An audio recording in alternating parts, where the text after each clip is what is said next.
नमस्कार दोस्तों, मैं आपके साथ हाजिर हूं शकील साजिद लेके हमारा खूबसूरत कार्यक्रम चर्चा है।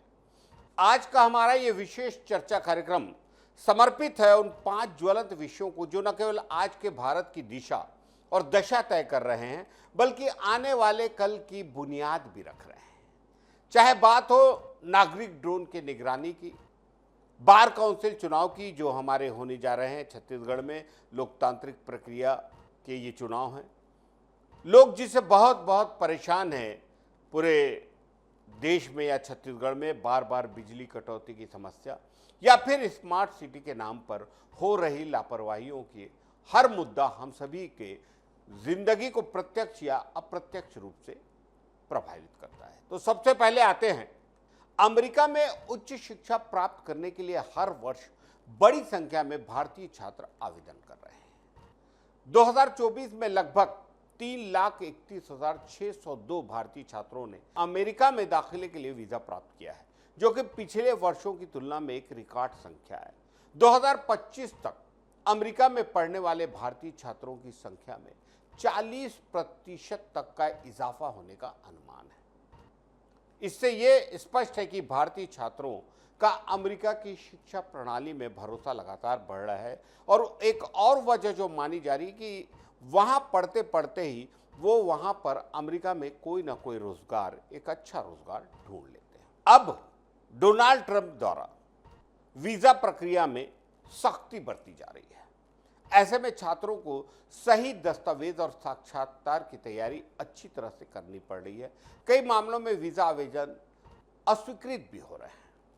अमेरिका की मौजूदा आर्थिक नीतियों और जॉब मार्केट की स्थिति का भी छात्रों के फैसलों पर असर पड़ रहा है। नौकरी की संभावनाएं और पोस्ट स्टडी वर्क वीजा की शर्तें इसमें बड़ी भूमिका निभा रही है। भारतीय छात्र प्रमुख रूप से engineering, computer science, data science और बिजनेस एडमिनिस्ट्रेशन जैसे कोर्सेज के लिए अमेरिका का रुख कर रहे हैं। MIT, स्टैनफोर्ड, हार्वर्ड और कार्नेगी मेलन जैसे संस्थान छात्रों की पहली पसंद बनी हुई है। भारत सरकार और अमेरिकी दूतावास दोनों ही छात्रों को सही जानकारी देने के लिए सेमिनार और वर्कशॉप का आयोजन कर रहे हैं ताकि वे धोखाधड़ी और गलत वीजा एजेंट से बच सकें। एक ऐसी खबर जो इसके साथ जुड़ी हुई है और जिसका यहाँ जिक्र करना मुझे ऐसा लगता है कि ज़रूरी है। हर साल भारत से जो भारत के अमीर तबके के लोग हैं वो लगातार पलायन कर रहे हैं, हमारी नागरिकता छोड़ रहे हैं और विदेशों में जाकर बस रहे हैं। इसमें एक बहुत बड़ा तबका था जो UAE, दुबई, अबू धाबी जाता है। एक बहुत बड़ा तबका है जो अमेरिका, कनाडा जाता था। लेकिन अमेरिका, कनाडा में जो वीज़ा नीति है उसमें जो बहुत सारे वो आई हैं तकनीक, उन्होंने कठिनाई खड़ी की है, उससे बहुत सारे लोग अब दूसरे कंट्री में जाने की बात कर रहे हैं। हमारे स्टूडेंट भी जो अमेरिका जाने की बहुत कोशिश करते थे वो भी जर्मनी और दूसरे यूरोपीय देश की ओर अपना रुख कर रहे हैं। ऑस्ट्रेलिया की ओर भी रुख कर रहे हैं। ऑस्ट्रेलिया में तो रोज़गार, ऑस्ट्रेलिया, सिंगापुर में रोज़गार पाना भी हमारे बच्चों के लिए बड़ा आसान हो गया है। जो एक डाटा हमारे पास है उसके हिसाब से 2024 में 2 लाख से ज़्यादा लोगों ने हमारे देश की नागरिकता छोड़कर विदेशों की नागरिकता ग्रहण की थी।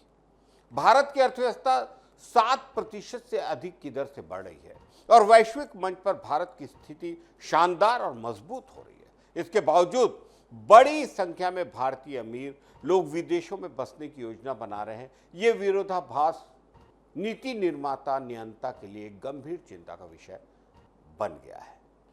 2023 में भारत से लगभग 5,100 अमीर लोगों ने देश छोड़ा। ये लोग ऐसे देशों का रुख कर रहे हैं जहां निवेश के आधार पर वीजा या नागरिकता, गोल्डन वीजा, इन्वेस्टर वीजा आदि प्राप्त की जा सकती है। जैसे कि मैं बता रहा था आपको, UAE, अमेरिका, ऑस्ट्रेलिया, पुर्तगाल और सिंगापुर। भारत के अमीर लोग अपने और अपने बच्चों के लिए बेहतर स्वास्थ्य सुविधाएं, शिक्षा, जीवन शैली और व्यापार के अवसरों की तलाश में विदेश जा रहे हैं, ऐसा बताते हैं। लेकिन सच्चाई बिल्कुल ऐसी नहीं है, पूरी ऐसी नहीं है। कुछ मामलों में, जी हाँ, एक मुख्य बात है, कुछ मामलों में टैक्स स्ट्रक्चर और बिजनेस फ्रेंडली माहौल भी बड़ा कारण बन रहा है। हमारे यहाँ आयकर ज़्यादा है जबकि दुबई में आयकर शून्य है। ये एक बहुत बड़ा कारण है।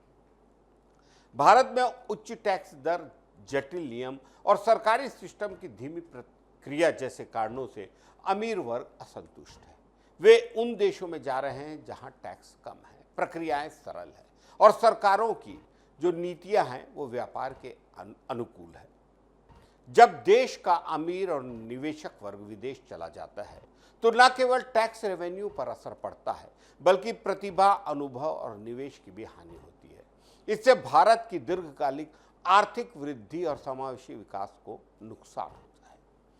सरकार को चाहिए, एक सुझाव है कि वो टैक्स सुधार, नीति सुधार और व्यवस्था में पारदर्शिता लाकर अमीर वर्ग का भरोसा बहाल करे।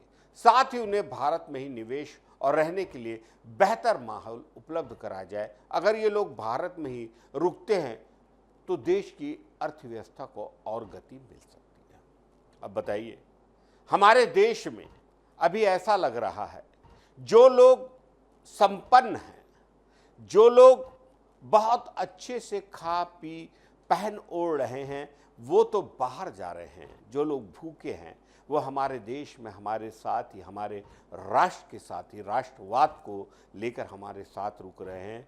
हम लोग, जो लोग जा रहे हैं, विदेश में बस रहे हैं, एनआरआई हैं, उन्हें वोट देने के लिए उनके पीछे बहुत सारी सुविधाएं दे रहे हैं कि आएं और वोट डालें। और हमारे यहाँ जो गरीब तबके के लोग हैं, जो 2 वक्त की रोटी के लिए लगातार जूझ रहे हैं, हम बहुत सारे मुद्दों पर, बहुत सारे जगहों पर उनके नाम वोटर लिस्ट से काट रहे हैं। बड़ी विडंबना है। कहाँ तो तय था चिरागा हर एक घर के लिए। दुष्यंत कुमार का बड़ा अच्छा शेर है ये, जरूर सुनिए इस मौके पर। कहाँ तो तय था चिरागा हर एक घर के लिए, कहाँ चिराग मयस्सर नहीं शहर के लिए, न हो कमीज तो पाँवों से पेट ढक लेंगे, ये लोग कितने मुनासिब हैं इस सफर के लिए। आगे दुष्यंत कुमार साहब ने एक और चीज कही थी। दुष्यंत कुमार साहब, ये किसी शायर ने कहा था, खुदी रुदात की हो या सदाकत गांधी की, सदाकत जिंदगी के मोर्चे पर हार जाती है। फटे कपड़ों से तन ढाके जहां से कोई गुजरता हो, समझ लेना वो गली मेरे हिंदुस्तान जाती है। आगे बढ़ते हैं, गंभीर बात है, सोचिएगा जरूर। अब देश में कोई भी नागरिक अगर ड्रोन उड़ाना चाहता है तो उससे पहले पंजीकरण कराना अनिवार्य होगा। बहुत अच्छी बात है, जरूरी बात है। बिना रजिस्ट्रेशन ड्रोन उड़ाने पर कानूनी कार्रवाई की जाएगी। यह कदम सुरक्षा, निगरानी और नियंत्रण को सुनिश्चित करने के लिए उठाया गया है। ड्रोन संचालन के लिए देश के हवाई क्षेत्र को 3 हिस्सों में बांटा गया है। ग्रीन जोन, जहां अनुमति के बिना ड्रोन उड़ाया जा सकता है। येलो जोन, जहां सीमित अनुमति के साथ ड्रोन उड़ सकते हैं। और रेड जोन, इन क्षेत्रों में बिना विशेष अनुमति के ड्रोन उड़ाना सख्त वर्जित है। ये क्षेत्र मुख्यतः संवेदनशील और सुरक्षा से जुड़े होते हैं। ड्रोन में 4 तकनीकी सुविधाओं का होना जरूरी होगा। रिमोट आइडेंटिफिकेशन, ड्रोन की पहचान और स्थिति टेक हो सके। जियो फेंसिंग, तय क्षेत्र बाहर ड्रोन ना जा सके। एंटी कोलिजन सिस्टम, टक्कर से बचाने के लिए। सेंसर्स, क्लासरूम जैसे क्षेत्रों में दुर्घटनाओं से बचने के लिए। अगर ड्रोन दुर्घटना करता है और किसी की जान माल की हानि होती है तो उसका बीमा होना आवश्यक है। इसके अंतर्गत ड्रोन ऑपरेटर को आर्थिक नुकसान की भरपाई करनी होगी। नियमों का उल्लंघन करने पर सख्त सजा का प्रावधान है। बिना पंजीकरण ड्रोन उड़ाने पर 1 साल की जेल और 1 लाख रुपए तक जुर्माना हो सकता है। रेड जोन में बिना अनुमति उड़ाने पर 3 साल की जेल और 5 लाख रुपए तक का जुर्माना हो सकता है। एक और गंभीर बात, अगर ड्रोन का उपयोग आतंकी गतिविधियों में होता है तो 5 साल की सजा और 5 लाख रुपए का जुर्माना लगेगा। बार बार उल्लंघन करने पर लाइसेंस रद्द भी किया जा सकता है। इस नियम के लागू होने के बाद ड्रोन निर्माण, पंजीकरण, मेंटेनेंस, ट्रेनिंग आदि क्षेत्रों में रोजगार के अवसर पैदा होंगे। इससे युवाओं को तकनीकी क्षेत्र में काम करने के विकल्प मिलेंगे और देश में ड्रोन आधारित सेवाओं का विस्तार होगा। आगे बढ़ते हैं। स्मार्ट सिटी जैसे शहर में लगातार बिजली की कटौती हो रही है, लोगों को भारी परेशानी का सामना करना पड़ रहा है। बिजली विभाग में हर साल करोड़ों रुपए रख रखाव पर खर्च कर रहे हैं, फिर भी सुधार नहीं हो पा रहा है। ये खर्च जनता को लाभ नहीं दे पा रहा है। बिजली विभाग ने पिछले 5 वर्षों में मेंटेनेंस पर भारी खर्च किया है। 2020-21 7.60 करोड़, 21-22 7.60 करोड़, 22-23 7.54 करोड़, 23-24 8 करोड़ और 24-25 अनुमानित 11.55 करोड़। फील्ड कर्मचारियों की भारी कमी और सही संसाधनों की उपलब्धता न होने के कारण समस्याएं बनी रहती है।